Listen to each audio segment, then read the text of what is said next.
जो राम भक्त है वह राष्ट्र भक्त भी है। जो जितना बड़ा राष्ट्र भक्त है उतना बड़ा राम भक्त है। प्रधानमंत्री मोदी जी प्रखर राष्ट्र भक्त हैं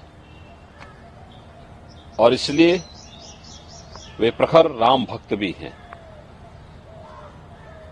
500 वर्षों का इंतजार समाप्त करके अयोध्या धाम में रामलला फिर से विराजमान हो गए। अयोध्या की कायाकल्प हो गई। ये सब मोदी जी के नेतृत्व में, उनके मार्गदर्शन में ही संभव हो पाया। स्वाभाविक रूप से आज जो नई अयोध्या है, ये नई अयोध्या एक नई गाथा को हम सबके सामने भी प्रस्तुत करती है। और कल प्रधानमंत्री मोदी जी की अयोध्या में उपस्थिति पूरी दुनिया और पूरे देश के राम भक्तों को अभिभूत कर रही थी और इसलिए पूरी अयोध्या वहां उमड़ी थी। लाखों की संख्या में श्रद्धालुजन थे, राम भक्त थे। वे सभी मोदी जी के अभिनंदन के लिए, स्वागत के लिए उत्सुक थे और 1 लाख से ऊपर देश के भी अलग अलग कोनों से आए हुए श्रद्धालुजन, वे भी मोदी जी का घंटों इंतजार करते किए और फिर मोदी जी का उन्होंने स्वागत किया। तो यह तो मैंने पहले भी कहा कि यह संबंध राष्ट्रभक्त और राम भक्त का है। जो जितना प्रखर राष्ट्रभक्त होगा उतना ही प्रखर राम भक्त होगा और जो जितना राम विरोधी होगा उतना वह राष्ट्र विरोधी होगा।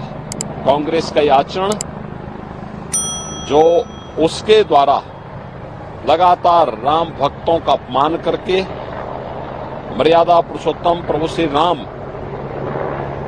के बारे में इससे पहले भी कांग्रेस ने जिस प्रकार की टिप्पणियां की थी, उन सभी टिप्पणियों को ध्यान में रख करके अगर हम देखें तो उसका यह आचरण दिखाता है कि यह वास्तव में न केवल राम भक्तों का अपमान कर रहे हैं बल्कि हमारे सनातन राष्ट्र का भी अपमान कर रहे हैं। और कांग्रेस ने कभी कोई ऐसा अवसर नहीं छोड़ा, कांग्रेस हो या समाजवादी पार्टी, जब उन्होंने देश के अंदर या दुनिया के अंदर भारत को अपमानित न कराया हो,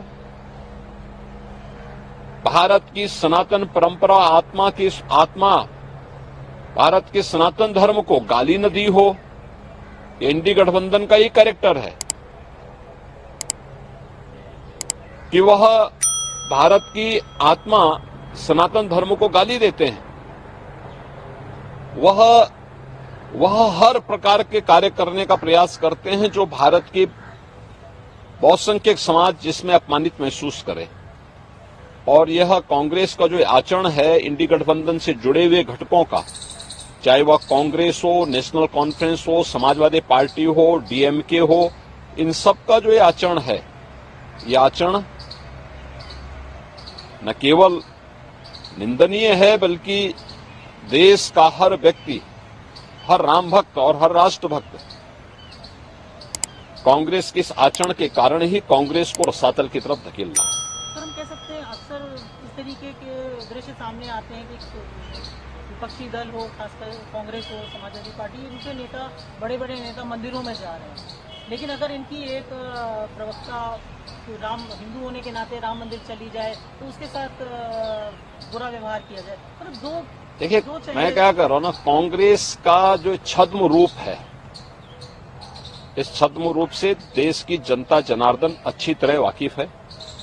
उसे मालूम है कि ये जो भी दिखावा कर रहे हैं ये वास्तविकता पर आधारित नहीं है। ये केवल देश की जनता की आंखों में धूल झोंकना चाहती हैं, लेकिन इनकी नौटंकी को देश की जनता जान चुकी है और इसीलिए कांग्रेस को रसातल की तरफ धकेल रही है। कांग्रेस की एक प्रवक्ता ने कांग्रेस से इसलिए इस्तीफा दिया क्योंकि वो तो छत्तीसगढ़ है, छत्तीसगढ़ तो भगवान राम का ननिहाल है, माता कौशल्या का मायका है, और वहां की एक राम भक्त तो किसी भी दल की हो सकती है। वह अगर अयोध्या में रामलला का दर्शन करने के लिए आई थी, इस आधार पर कांग्रेस के नेताओं के द्वारा उनका अपमान किया गया और इससे तंग आकर के उन्होंने कांग्रेस से इस्तीफा दिया। तो ये चीजें दिखती हैं कि कांग्रेस के डीएनए में रामद्रोह है, एसपी के डीएनए में रामद्रोह है, इंडी गठबंधन से जुड़े हुए लोगों के डीएनए में रामद्रोह है, और जो रामद्रोही है, भारत का कोई भी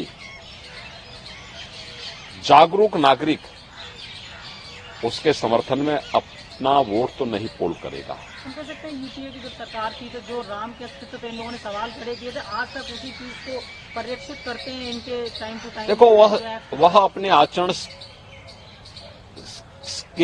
से मजबूर हैं, और हम तो राम भक्तों से और भारत के समस्त नागरिकों से यही अपील करेंगे कि जाके प्रिय न राम वैदेही तजिए ताहि कोटि बैरी सम यद्यपि परम स्नेही। कितना भी आपका वह स्नेही क्यों न हो, अगर वह राम विरोधी आचरण कर रहा है, ये मान के चलिए वो राष्ट्र विरोधी आचरण भी कर रहा है, और इसलिए उसको कितना भी प्रिय क्यों न हो,